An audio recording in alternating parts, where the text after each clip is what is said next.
Big Blue Thumb Productions presents the Podlie Podcast. Here's your hosts, Podlie Bill, Podlie Cliff, and Podlie Paul. And hello, welcome to Epi 158 of the Podlie Podcast -1. -1. Cliff, I'm going to eat your cookies. Yeah, where's that commitment and dedication, as Cliff always says? No commitment, no dedication. Cliff can't be here tonight. So it is just Paul and I doing the Podlie Podcast. Again, episode 158. And there was 4 comments already. Our comment board was loading up well before the show. So Laura has jumped in. She was obviously listening to the Bill and Paul show on soundsugarradio.com, which 6:30 to 7:30. 6:30 to 7:30 on Monday nights. And yeah, you are right, Laura. I did make a mistake on that. It was Gallagher Park where the Folk Fest did start back in 1980. And 1981, they did move it to Gallagher at that point. I did think it was Borden too, Bill. I was with you on that one. Yeah. So and I've heard some good stories as I'm friends with Terry McDade. McDade's Terry was involved in the performing, like in the very first folk festival, and he told me some. Terry McDade? Yes. I just saw them. I passed them. Yeah, and Terry. I'll see Terry this weekend. Actually, he's doing an event for us this weekend. But anyway, he told me some good stories about way back the first few folk fests and transportation and all that kind of stuff. What's his sister's name? I can't remember her name. Terry's sister? Yeah. I can't remember his sister's name. He's got all his kids. They're the McDades. Daughter. Sorry, daughter. Yeah. I can't remember her name. Well, they were at Ravenwood 2020, I think. 19. Yeah, they headlined on the Saturday night. Mm-hmm. Hi, everybody. Welcome to the Podlie Podcast. I hope you all had an amazing week. Amazing couple of weeks. Sorry, we weren't here last week, were we? We weren't here. On the long weekend Monday, we ended up postponing, which we may end up doing whenever it's a long weekend from this point, because it's not working very well for us to all get together on long weekend Monday evenings. I was out, dudes. That's kind of my fault. I was out at Pigeon Lake.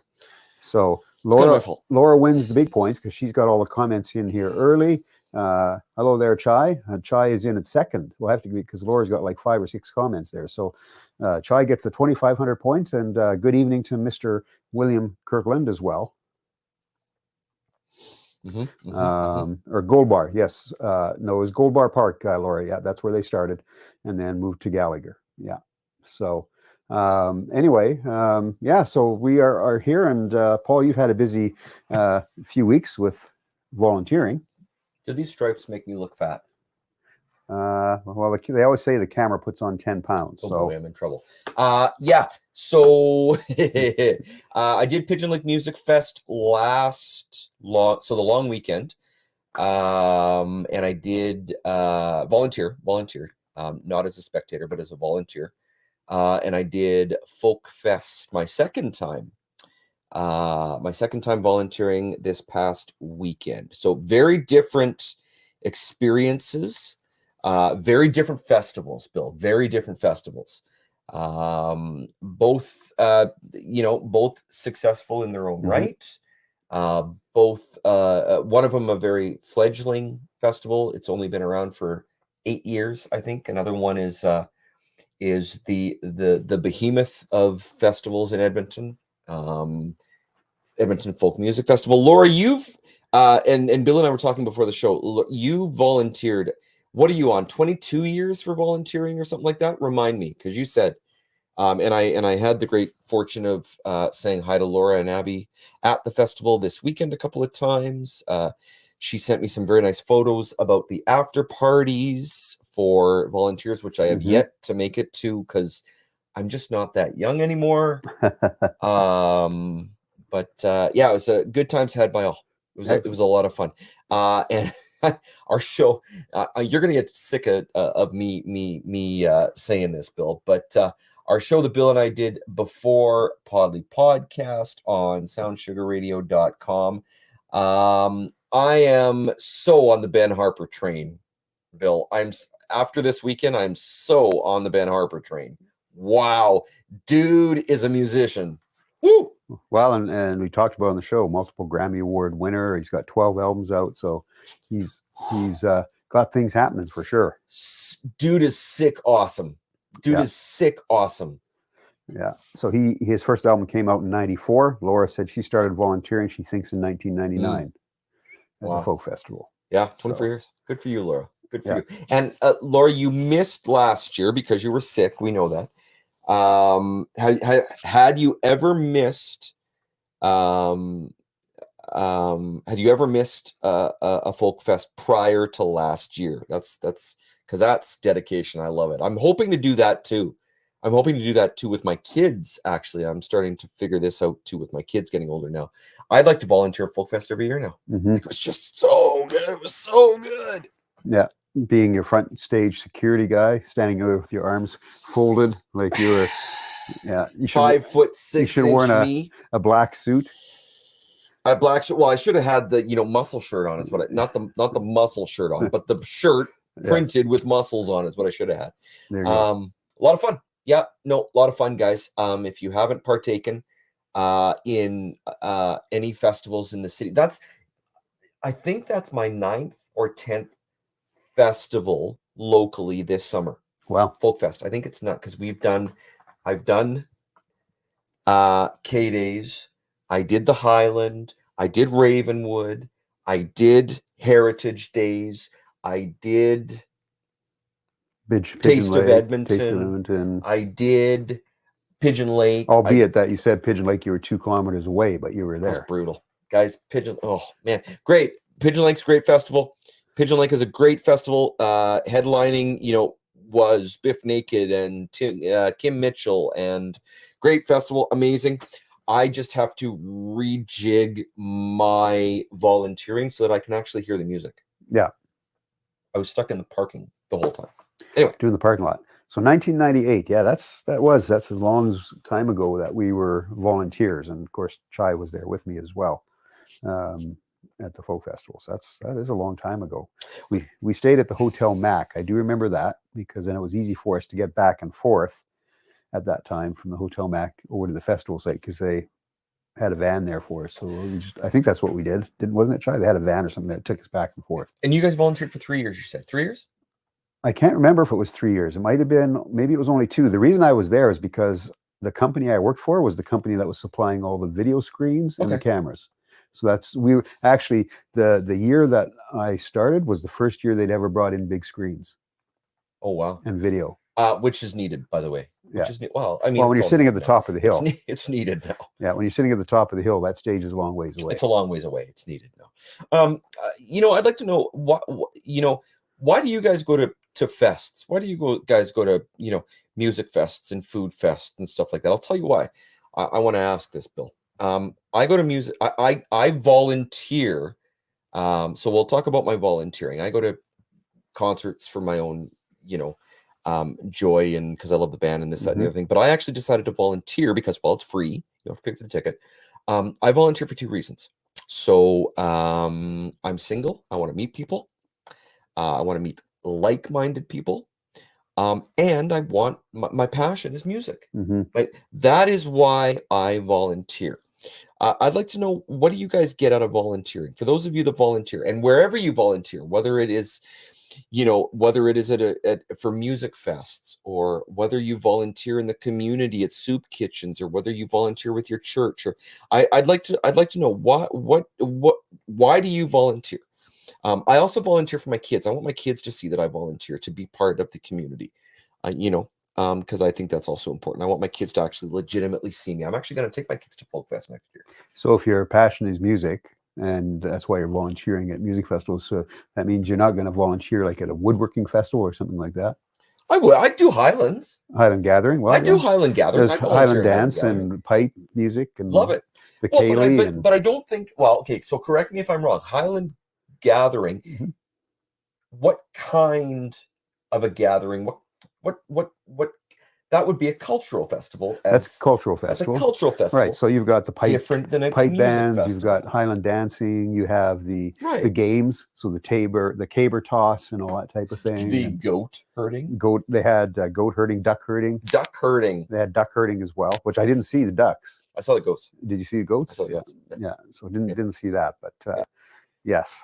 Very interesting. I'd like to know why, if you guys volunteer, do you guys volunteer for Santa's Anonymous? I think I'm going to get involved with Santa's Anonymous, volunteering. Say that 4 times fast. I know, right? I can't say it once. Santa's I'm tired. Anonymous. I'm tired. Yeah.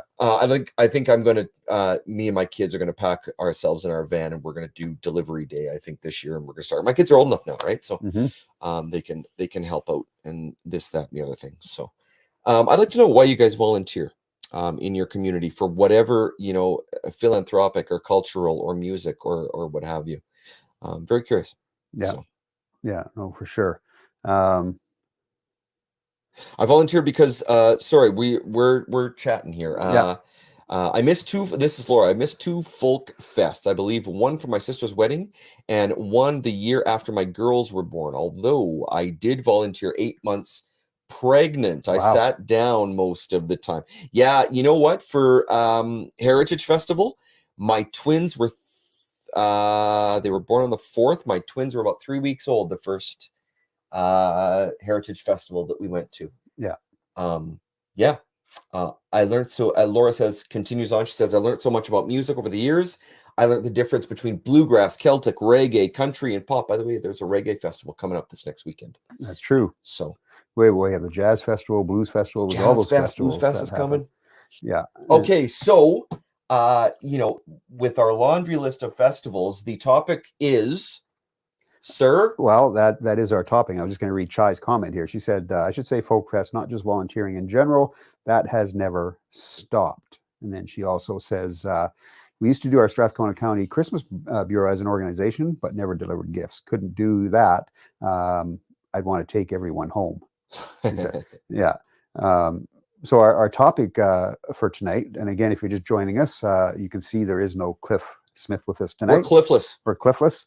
And no, he didn't jump off the cliff. He just couldn't be here tonight. No, I think dude's busy with work. I think something. I think he's up to he's getting now into his very, very busy time, which for him also includes meaning that he has to work in the evenings. Yeah. So we may or may not be cliffless for the foreseeable future. Yeah. So which is fine by me because I get to eat his cookies. We'll see what happens. So anyway, I'm kidding, Cliff. We missed the topic tonight was are there too many festivals in our area? So we already know that in the Edmonton area, we have the most radio stations per capita in the Alberta area and Edmonton area in Canada. We have the most radio stations on the FM dial than anybody else. Correct. So we also have, we're known as the Edmonton area and Strathcona County, St. Albert, Beaumont, etc. We're also known as basically festival because we have so many festivals. Correct. So my question is, are there too many festivals? Example being Edmonton Folk Fest, Kerry West, same weekend, both big, festivals. We have Fringe Festival coming up. We have blues. We have jazz. We have multiple festivals. Winter festivals. Free Will Shakespeare. Festival. Of course, we have Ravenwood. We have the Highland Gathering. We have Beaumont Blues. Like there are so many. The Children's Festival, Street Performers Festival, on and on and on. Anyway, the list is huge. We have so many festivals in our areas compared to other parts of the country. Are there too many festivals? That's my big question. I used to go to Kerry West Festival. Yeah, because it was free.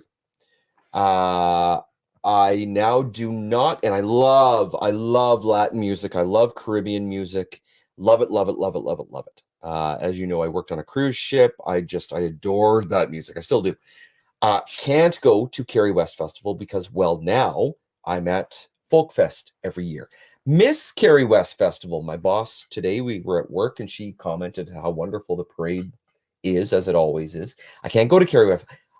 Regrettably, I can't go to Kerry West Festival because I'm at Folk Fest. Well, now I'm at a festival that I really enjoy. Are there too many festivals? Yeah, because once we get into spring and summer, and again, like I said, there are winter festivals as well now. So it's a year-long thing that happens here for sure. Silver Skate. Can you think of any other? There's the French one. Yes, La Vol de... Can't remember what it's called. Yeah, there is. So is it too much? volant, canoe volant, I think it's Yeah. called, or something like that. Yeah, something along Are that there line. too many? Because, and there's people who want to get out and go camping on the weekends, or they want to go away on vacation. So Okay. but there's always something happening. Okay. Why does a city have festivals, Bill? Why does a city engage and take taxpayer money to have festivals? Well, it's to build community. It is also to bring in tourism. Those are probably two of the biggest things: build community and bring in tourism and dollars into your community. So it's 100%. dollars for businesses. It's advertising. It's advertising. It's bringing people in from all over, and whether that be like Edmonton Folk Festival, or that be artists that are coming in and maybe spending their money at a restaurant or something along that line. People that spend their whole summer on the festival circuit, and that's what they do. They go from festival to festival, from Victoria to Canmore to wherever the festivals are, and they just travel from festival to festival. And there is people that will do that. That's what they do. And of course, excuse me, the Fringe Festival has international artists. The International Street Performers Festival has international artists. So it brings tourism. It brings businesses an opportunity to make more money, restaurants to make more money, etc. So the economy, on an economical sense, it makes a lot of sense as well. So it's more than just community. It's business, it's economy, the whole bit. And what they're trying to do is, by virtue of the fact that Edmonton has a population of over 1 million people, they're trying to cater to 1 million people with 1 million different interests, backgrounds, cultural diversity, ethnicities, language, this, that, and the other thing. That's why they have to have this many festivals. Yeah. Now, to Laura's point, I don't think there are too many. Just sucks when they overlap. And guys, we are a winter city. Edmonton's a winter city. We have 8, maybe 10 good weekends in the summer. Would you agree with that? Probably, maybe depending 10. on our weather, right? So 10 times 2 days, Saturday and Sunday, that's 20 days, guys. That's 20 days. Yeah. You can hit 20 festivals at one location. Okay. Yeah. Just at one location. Obviously, there's many locations to a city. Yeah. But 20 locations to one festival. Horlack Park.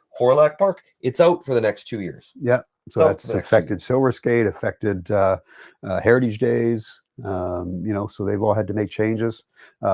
Free Will Shakespeare Festival is affected. It's at Expo Center this year. So for me, and of course, coming from somebody who runs a festival, being the Ravenwood Music Festival, I honestly think that we're actually becoming probably oversaturated with festivals in our area. I want to get into the Ravenwood thing in a bit, and I told you this is an excellent opportunity to specifically talk about Ravenwood. But before that, I want to ask, as a taxpayer, just as a taxpayer, I don't have numbers. I don't know. Maybe you can school me on this, Bill. Maybe you can school me on this. How much more money am I paying in taxes because there's 3 more festivals than there were 5 years ago? That's a good, and again, probably a couple of bucks. I'm sure it's definitely added on to your tax bill. Probably a couple of bucks. Yeah. I don't have a couple more bucks. I haven't gotten a raise in 3 years. Yeah. So, and again, it really depends. Like a lot of the festivals, and I would probably say that 80%, 85%, and that number may be way off. I don't have a stat or anything on it, but are nonprofit or run by nonprofit organizations. Or private, or privately funded. Or privately funded. Privately funded. Yeah, they could be privately funded as well. But yeah, that's my concern is just like the radio stations. We're oversaturated with FM radio stations. So I think we're oversaturated or becoming oversaturated with festivals. It seems like every year you turn around and there's a new festival for something that's popped up. Ravenwood Festival is a June festival. It is a June festival. It's a June festival. Yes. Guess why next year, 2024, it's in July, Bill? Guess why? Bill? Because we had to make that change because Beaumont Blues got booked on the exact same weekend as we have a contract for. So we actually have a contract out here with Strathcona County Insured Park. We have that field booked under contract for the same dates for 5 years. This year we had to change it because Beaumont got booked for the exact same date that we have our contract for. And so we couldn't run both festivals on the same weekend. It just, it may have worked, but chances of it not working well was the reason we had to make the change. So this year, or 2024, July 12th and 13th, because Beaumont landed on the exact same weekend that we have our contract for. So we had to adjust our contract for 2024. Hopefully in 2025, we'll be back to our regular dates. But things like that, right? It's to have two music festivals on the exact same weekend, basically 20 minutes apart, because that's basically how far Beaumont is, 15-20 minute drive from where I live. On the exact same weekend, same nights, Friday and the Saturday, same times, basically. You know, it's tough. Not only is it tough for the festival goer, but it's also tough for booking of acts, etc.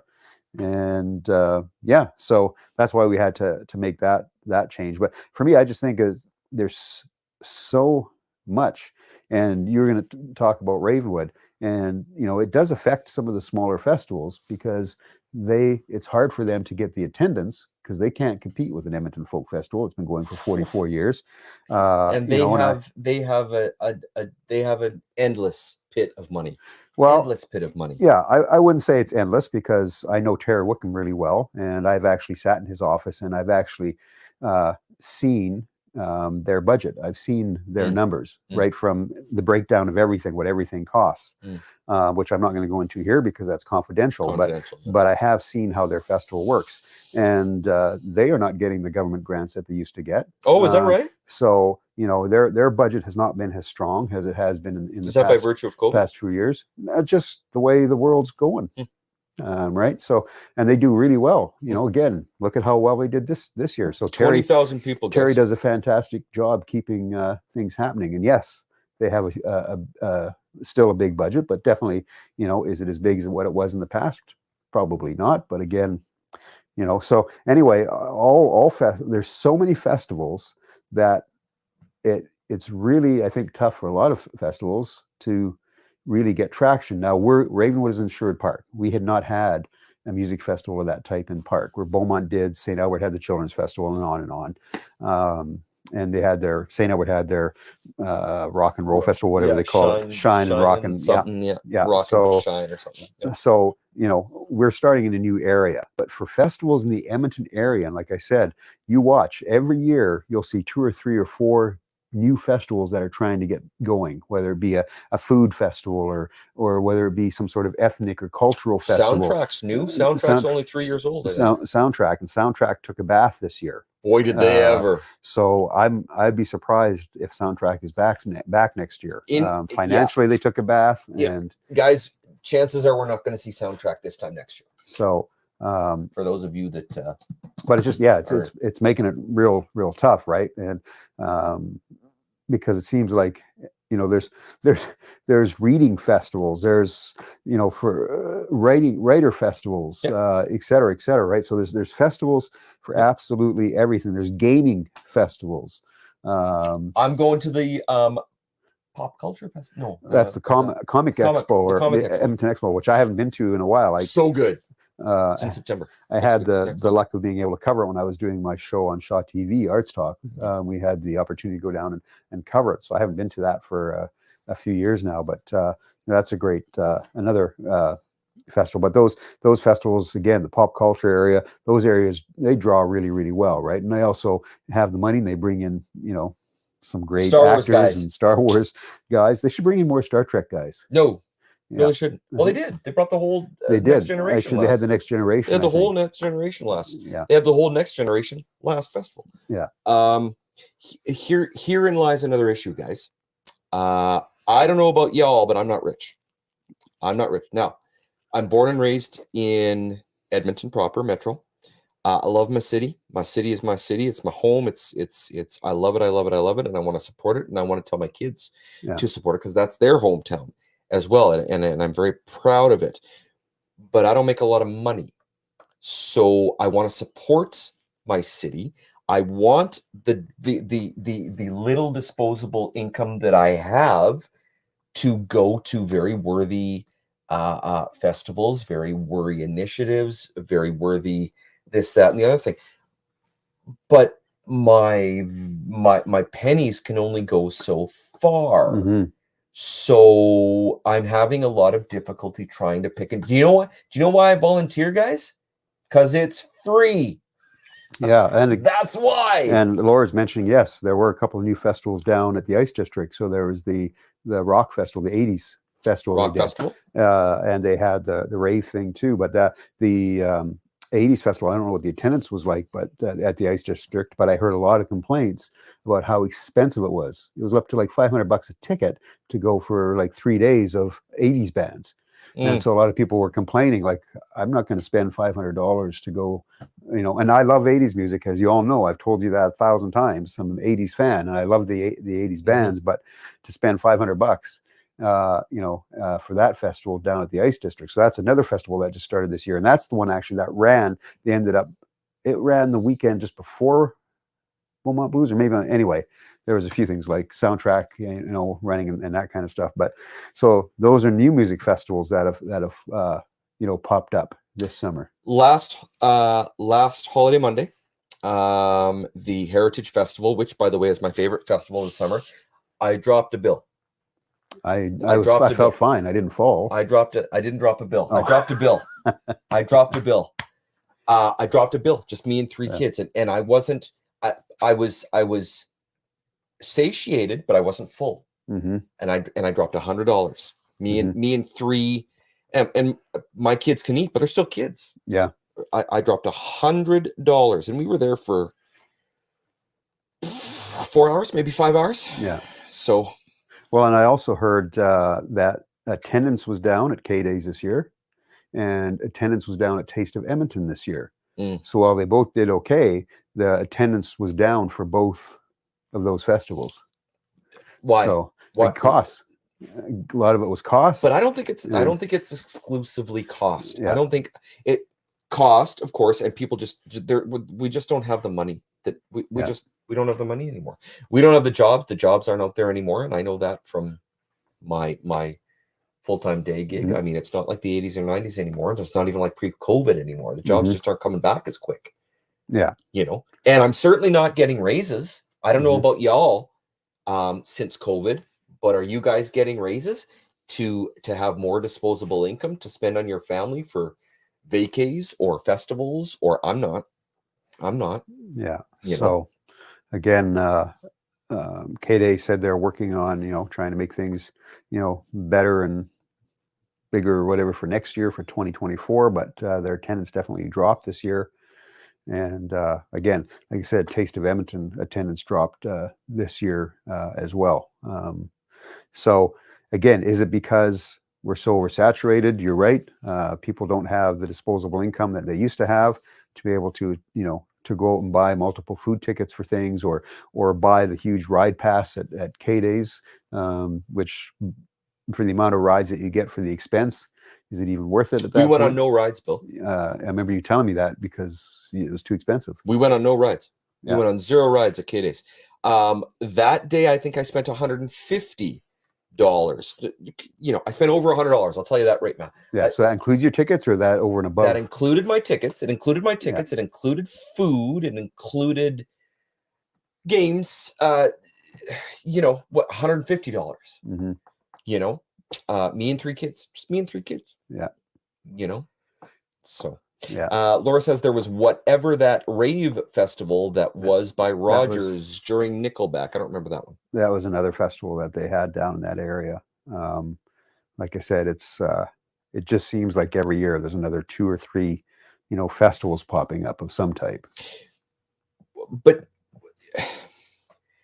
a lot. So, and I think the only and I think the reason why there's so many, quote me on this, you'd know more about this than I would. There's a lot of private money now, I think. Would you agree with that? There's a lot more private money that are being given to not given, pardon me, that are being invested in the community, I think. that private money to open festivals. Would you agree with that? Well, maybe. I wouldn't say 100%. I know for an example, the Ice District Festival that was put on by OEG, the Yeah. Oilers Group. So they already have a ton of money. So for them to put on a festival and have 3 nights of all these bands, and their No, it's entertainment nothing. budget is nothing for them, No. right? That's pocket change for them to Yeah. put on, which surprised me to why their tickets were so expensive. Because you have the money to bring all these bands in. Why do you have to have your tickets at $500? They got to recoup it somehow. Yeah, but they've got the money in sure there. they do. So anyway, that was a bit of a surprise to me. But I wouldn't say, because again, I would say 85% of these, and again, that stat might be wrong. It might be higher, maybe a bit lower, are all mainly run by nonprofit organizations, such as the Ravenwood, which is the Music Society of Strathcona County. So we have sponsorship investment, and we have to look for grant money. That's how we run it, because we're 100% volunteer driven, as a lot of the festivals are. Obviously, Folk Fest is too big. They have staff, Terry Wickham being one of them, so they do have paid staff. Beaumont Blues is 100% volunteer driven. Silver Skate Festival has, I think, some staff members, not a lot, but they do have a few, because a friend of mine is the one who produces it. But a lot of these festivals are all volunteer driven. So, and that's everything. Everybody's looking for that grant money. Everybody's applying to the same grants, the same places, to try and get the grant money to keep their festival going. Everybody's going for sponsorships, looking for the best, sponsor that will step forth and help them, with money toward getting that festival, because they all cost money to do. It's not, it's not a freebie. There's the cost of the infrastructure. There's the cost of all the bands. There's a lot of costs involved to put a festival in place for your community, right? Or for wherever it may be. Laura says, we did K-Days and only rides, no games. And I got K-Day passes from the school and free gate admission from the, I got K-Day passes from the school. Laura, I read about that most Edmonton area schools were giving students free passes. My kids never got them, or at least they never told me about it. They never knew about it. I asked them about it. They never knew about it. Anyways, lucky you. Free gate admission from the Elks and a North Community League. Very good. So I'm a little confused on that. So the K-Day passes that the kids got, were those passes for rides, and then they didn't include gate admission, so that's why you got free gate admission from the Elks, or yeah. So I believe good. Yeah, that's a good question. I think, how did I read this? I think it was gate admission from the schools that I read on I don't know, whatever, a blog, an article, something like that. But my kids never got it, and I think it was gate admission. I know they weren't. It was rides. I'm pretty sure they weren't doing that with the schools out here. I know my grandson never got any. I don't. My kids. So I think in our area they weren't passing, giving things. I remember back in the day they used to do that at schools. The kids would come home with free pass. I remember when my kids were really young, they would come home from elementary school and they'd each get their K-Day pass. But then over the years, that's again dwindled. And then with all the changes, when it changed, and then it didn't even look like Klondike Days was going to run, because Northlands went belly up, and that fell apart. And then they, of course, as you said, they brought it back. And, well, Bill, I think that's part and parcel of K-Day's issue. They don't have a racetrack anymore. Yeah. They don't have a coliseum anymore, an arena anymore at that facility. But by the way, I'll tell you this. K-Days is formerly Klondike Days, and the theme was a huge event. Klondike. It was a huge event. Yeah. I remember as a kid panning for gold, and you'd pan for gold, and you'd get a legit buck, and you'd find a little itty bitty BB of gold every time. And I think you paid something like, I don't know, 3 tickets or something. Yeah. Do you know how much it is now? Do you know how much that it is? $10 to do it now. Yeah. It is no tickets. Yeah. Just it's $10. $10. I used to go to K-Days all the time. I haven't been for a few years now. And it's, it was a big thing. We had the Klondike Days Parade, and there used to be the Klondike Days Promenade. They would close down a section of Jasper Avenue, and they would have entertainment, and everybody would dress up as their best, Klondike dresses, and the men in the Klondike suits and cowboys and whatever, right? And then that all went to the wayside. And So why is it so expensive now? I think it's because it's being run by the Expo Center people, I believe. So again, I think it's just they got to recoup their It's costs. capitalism. They're trying to keep it going, first of all, which it costs a ton of money. They also Mhm. have the stage, so they bring in live acts, so it costs a lot of money to put it on, and just overall cost. So that's why it's so expensive now to even go. So for me, like saying going to, we've talked about Disney on the show hundreds of times. Many times. Yes, it's not cheap to get a Disney pass, or a park hopper pass for 3, 4, 5 days or whatever. But once you're in the park, all the rides are free. Yep. So that's where the perk is. You're not paying for any rides. Yes, you still pay for food and snacks and things in the park like that, which you do at anything. But all your rides and things are free. So it's too bad that, K-Days, for an example, can't come up with something where, you get so many rides free or something along that line, instead of, having to buy a really expensive ride pass. And by the time you go on 3 rides, you've used it. And then to go on another 3, you got to go spend another whole bunch of money just to get enough tickets so you can go on 2 or 3 more rides. Well, you were right? at Disney World just recently. Back in June. You pay admission. Yeah. You're in. Yeah. You're in. You go on as many rides as you don't have to worry about fumbling for tickets, or you don't have to go to a separate booth and buy you're in. Yeah, you can do things at Disney where you can purchase like what's called a fast pass and thing. But honestly, in Disney World, in the 3 parks that we were in, while it was busy, it was not really busy. So rides, I think the longest we rated in a ride was like maybe 45 minutes in line. So and again, it's free. And if you want to get out, and we did this with the Soarin' ride, because Chai, my wife, loves Soarin'. It's a ride that you feel like you're in a parasail. And you're flying over all different parts of the world. It's a really cool ride. She loves that ride. So the wind and the smells and the whole bit. And your feet are dangling because you're up and flying above everything. She loves that ride. So even in Anaheim, we do that multiple times. But in Orlando, even on our last day in the Magic Kingdom, we went on the ride, got off it, walked down, turned around, and went right back in and did it again. Really? Yeah, I've never heard of that at any Disney parks. Well, wow. We did that in Anaheim last year. We got off the Millennium Falcon in Galaxy's Edge, saw that there wasn't hardly any line. We turned off and we went back in and rode it again. I don't know. So we did the Millennium Falcon twice in a real quick time period. And same with when'd you go? November.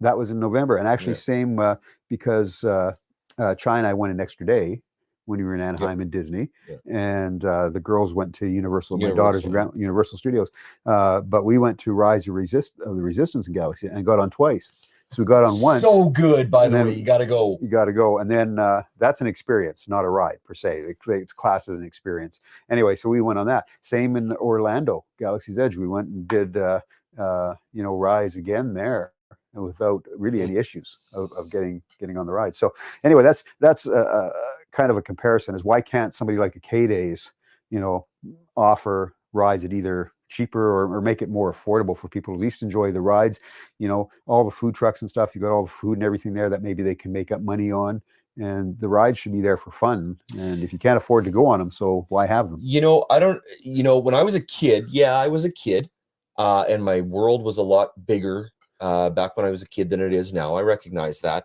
But K-Days was an experience. It was an event. It was an extravaganza. I used to go all the time when I was younger. It was brilliant. It was brilliant. Now, 30 years later, they're losing stuff, i.e. they're losing the arena.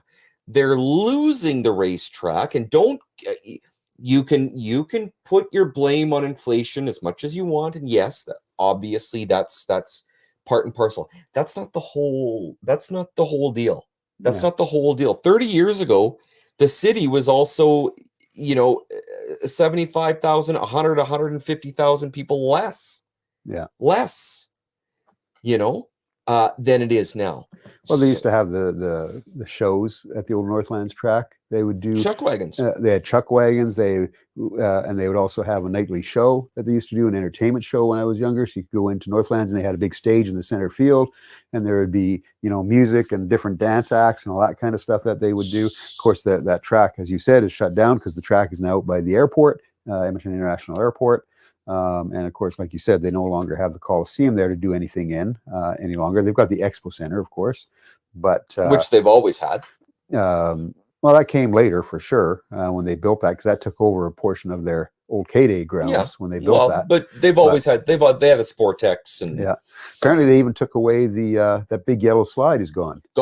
Yeah, they took it away before. Well, that was year. but according to the news, that was for safety reasons. Yeah, well, it'd been there. It'd been there for a long time. It was just old, but it was kind of that mainstay. You'd see the big yellow slide. Right? It was the big yellow slide, and you'd see it year round. Here's the thing: is the amenities are dropping, i.e., Rogers Place. Sorry, i.e., the Coliseum, i.e., the racetrack, and yet the prices are what's going on? What is happening? What is going on? That's what I want to know. And like you said, every Taste of Edmonton, you have to buy so many tickets at a price. So it's not cheap by the time you buy your wad of tickets, depending on how much you want to eat, and you're getting little portions. No, 100%. I left hungry. Yeah, I left hungry. I did not leave satiated. I left Heritage Days satiated, albeit not full. I left Taste of Edmonton not even satiated. I wasn't. I was still craving for more. Yeah. So, I don't know. And for those of you that are on fixed incomes and for those of you that are on a budget, I don't know anybody who isn't on a budget. For those of you who are on a tight budget, where are you going to put your money? Yeah. Where are you going to put? It's a lot easier without kids. I'll tell you that. It's a lot easier about kids. 1, 2, 4 of you couples can go out. But if you're a family, man, you want to see everything. Yeah. So I don't know. I don't know. Is there too many festivals? I'd say yes. Yeah, I think we're oversaturated, and like I said, I feel bad for some of the new festivals that are trying to get up and running. And I'm not talking Ravenwood at this point. I'm talking festivals throughout the whole community. Like I said, every year you see new ones that are starting up, and they get there, and it really depends. They have specific audiences that they're going for, and they might do well depending upon what their festival is and what it's for. And can we talk about Ravenwood? Okay, good. Let's talk about Ravenwood. Ravenwood is now a 2018 5. We just finished 5 years. Just finished 5 years. Okay. 3 years outside and 2 virtual. 2 virtual. We just finished our 5th year. 3 of which I've been involved in. I think 3 of which I've been involved in. Are you worried at all for the future? You're talking about oversaturation. Okay. Now, Ravenwood Festival is not in Metro Edmonton. It's not in Edmonton. Right. Okay. We talked about Beaumont Blues and Roots. Beaumont Blues and Roots, and I will use a wonderful, wonderful saying that our good friend Jesse Toms says.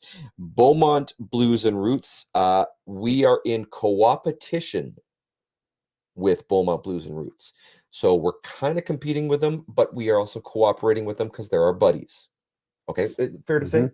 Fair to say, right? But at the end of the day, we want Ravenwood to be sustainable for years and years and years and years and years. Right. Are you worried? I'm not overly worried. It takes time to build a festival. It takes time to build any business. Most businesses aren't profitable till after 5 years. Okay, but but by virtue of oversaturation, just the oversaturation, not talking about finances, not talking about inflation, are you worried that there's going to be 3 more festivals popping up in Strathcona County and Sherwood Park this time 3 years from now? I can't, that might happen. I can't predict that. We have the Highland Gathering. We're 2 different festivals. So, that could very well happen. And we just, again, you use the word coopetition at that point, because we will be somewhat established, more so than the other festivals, depending on what they do. We're just going to have to be prepared for it. Obviously, the 2 major events in Strathcona County now are the Highland Gathering and the Ravenwood Music Festival. Those are the 2 big events that we have out here that we've never had before. And Highland Gathering started after us. Their first one was in 2020. I don't know if they went 2020 due to COVID. I can't remember. That's right, COVID. But anyway, and this year was the first year they'd gone to a full 2 days. So that was new for them as well. And there are differences. They're free admission. We're not. We have, like most festivals, we're ticketed. There are some that are free. Like you can go to Taste of Edmonton and not eat anything and walk around and enjoy the music. Fringe, and absolutely. Fringe You don't Festival, spend you a can do the dime. same thing. You don't have to spend money on any shows. You can just wander around and maybe get a snack from a food truck and watch the outdoor stage. So that's free. But for me, it could happen. Who knows? Maybe in 2 years down the road, another festival of some type starts up in Strathcona County, and at that point, you just have to be prepared for it. But all we can do is continue to build in our community, and our whole goal is to build within our community, like Beaumont Blues has done in Beaumont, and then eventually people from Edmonton and Beaumont and St. Albert and areas will and they have been will come out to the Ravenwood Music Festival because they want to see the music. Let me push a little bit here, Bill. You say that there is oversaturation in festivals, and yet you're not worried about the Ravenwood Festival. Why is that? Why is that? I think the oversaturation that I see is more so, I would say, in the Edmonton area proper. Beaumont has Beaumont Blues. That's it. Now, Jeremy does some things throughout the year and that kind of thing, but St. Albert has the St. Albert Children's Festival. I don't know if they've done the Rock and Shine Festival. I can't remember. I haven't seen that since, I don't think, prior to COVID. I might be wrong on that. We out here, like I said, just have the 2 festivals that run. So when I'm talking oversaturation, I think I'm talking more about Edmonton proper. In that area, I just think there's way too many for that size of a city and for that population density. So, and who knows, maybe in 2 years down the road, if the Ravenwood attendance is skyrocketed, that's fantastic. If we stay somewhat, around the same, that's not bad either. We don't want to be we don't want to be an Edmonton Folk Festival. We don't want 20,000 people at our festival. That's never been our goal. It's never been my goal. We want to be kind of that smaller, more relaxed, family-orientated festival. And we want to be part of that festival circuit, which is starting to happen. As we speak, I got a note from an artist, it was just last week, who said, I just spoke to an industry friend from, I can't remember, it was not from Alberta, but an industry friend who raved about the Ravenwood Festival, and she said I should approach you about playing it. So we're getting out there. I think this past year was our coming out party. Quite frankly, I really do. I think this past year was our coming out party. So do I still stand by my oversaturated comment? For the Edmonton area, I do. For the outlying areas, while we're all a little smaller, and we do our festival for our community, and if it grows, so people from, and we, like I said, we would like to be part of that festival circuit at some point. So, people say, well, I'm going to go to Beaumont Blues, I'm going to go to Ravenwood, I'm going to go to the Edmonton Folk Music, maybe I'll go to the Jazz, whatever. That's what I did this year. Yeah. I went to this one and this one and this one and this one and this one. Yeah. That's what I did. Yeah. So that's kind of how I look at it from my point. But I just think there's like I said, oversaturated radio stations, and we're oversaturated in festivals.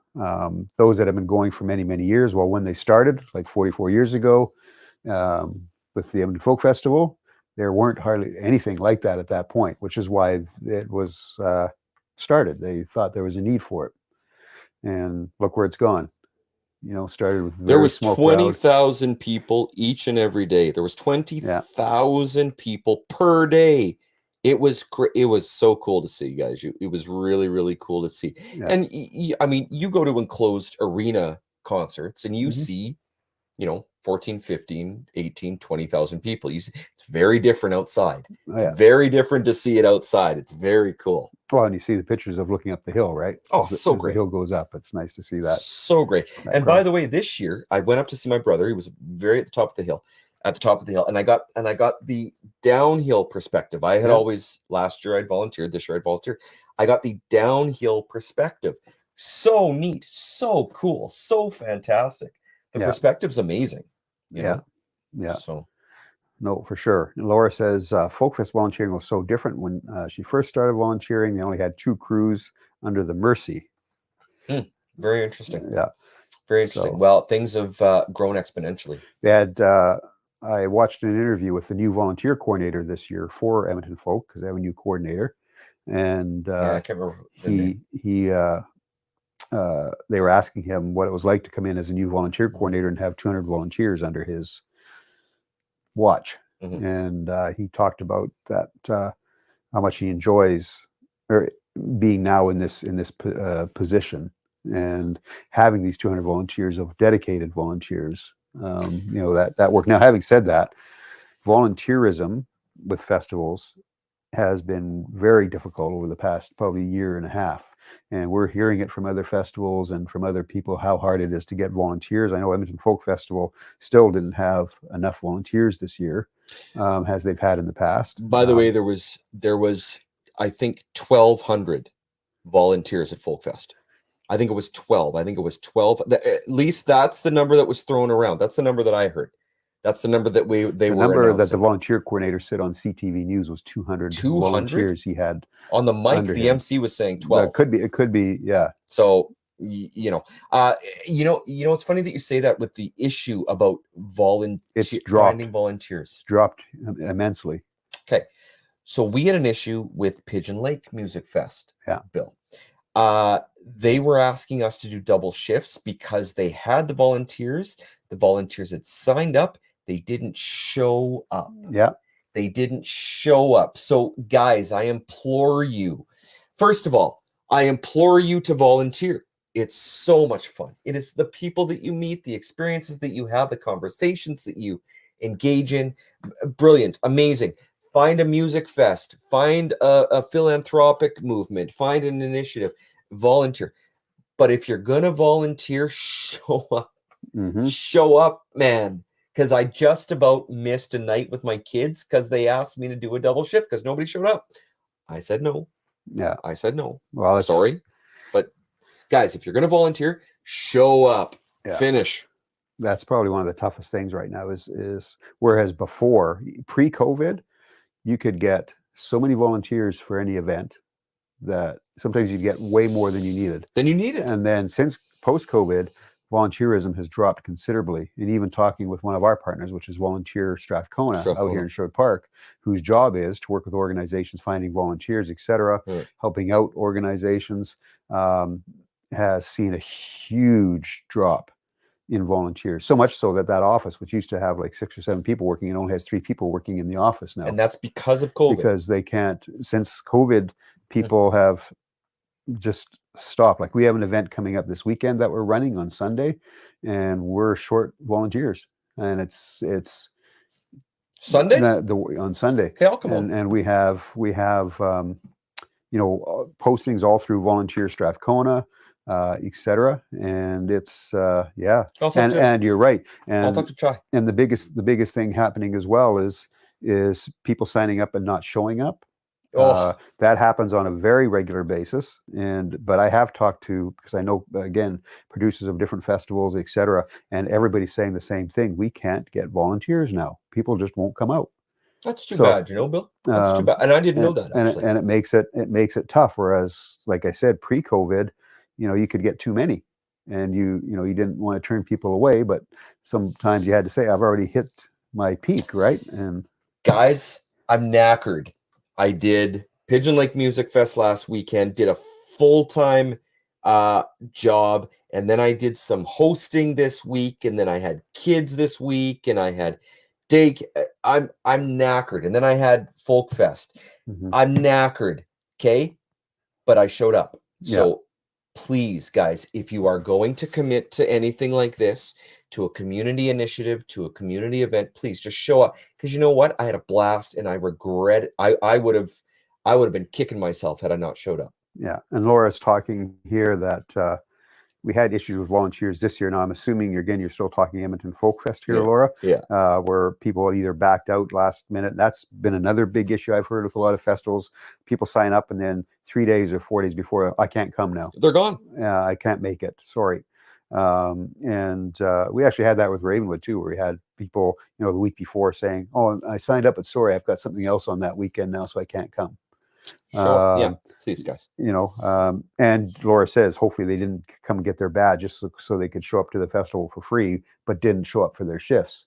Yeah. Which could could happen. And we tried to make some changes, and we'll make some more changes with Ravenwood for next year on our volunteer program as well, to try and hopefully combat that. Because you're right, Laura, the very first year in 2019 when we did Ravenwood, we had a big Ravenwood volunteer orientation, and I can tell you we had a full room. We had to book County Hall because we had an absolute full room of volunteers. It was just packed.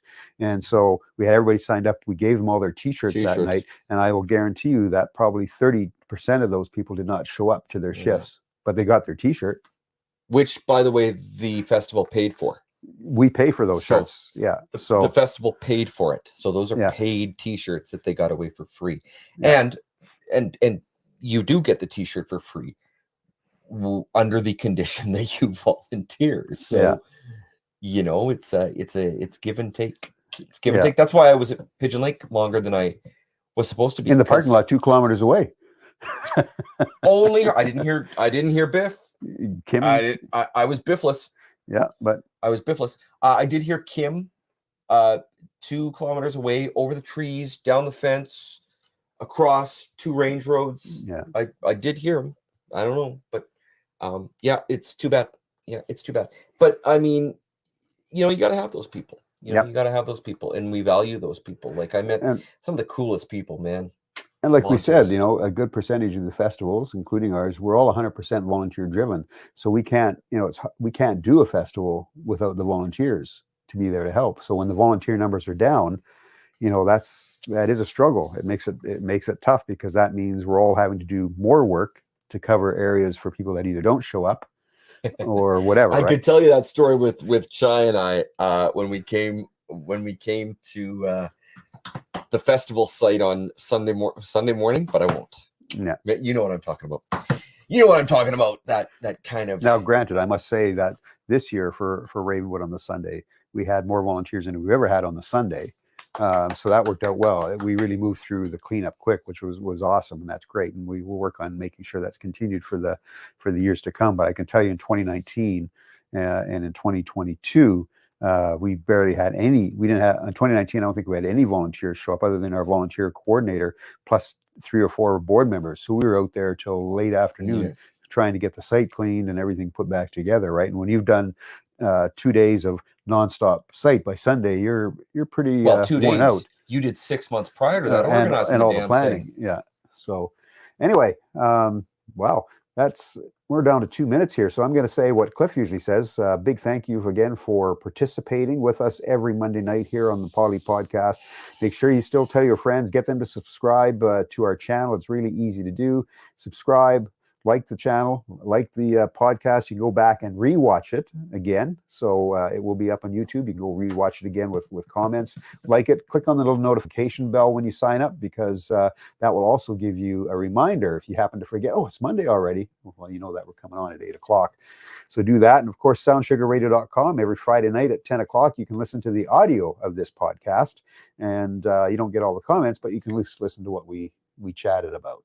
So we don't know what Cliff, guys, apologies on Cliff's behalf. He's in his very busy season. He might be here next week. He might not be here next week.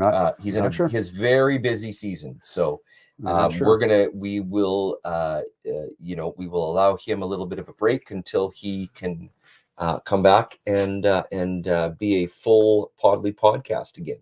You got it. And then Laura, thank you. Yes, you did come out on the Sunday and help us out. That was awesome. Much appreciated, Laura. All right, everybody. We'll be back next week with 159, episode 159. That's hard to believe. That's a lot of episodes. That's a lot of episodes. By the way, hey, Bill. Yeah. I'm going to sleep now. Good. Have a good nap. All right. No, I'm eating a cookie and then I'm going to sleep. We'll see you all next week. See you, everybody. Bye, guys. Have a great week.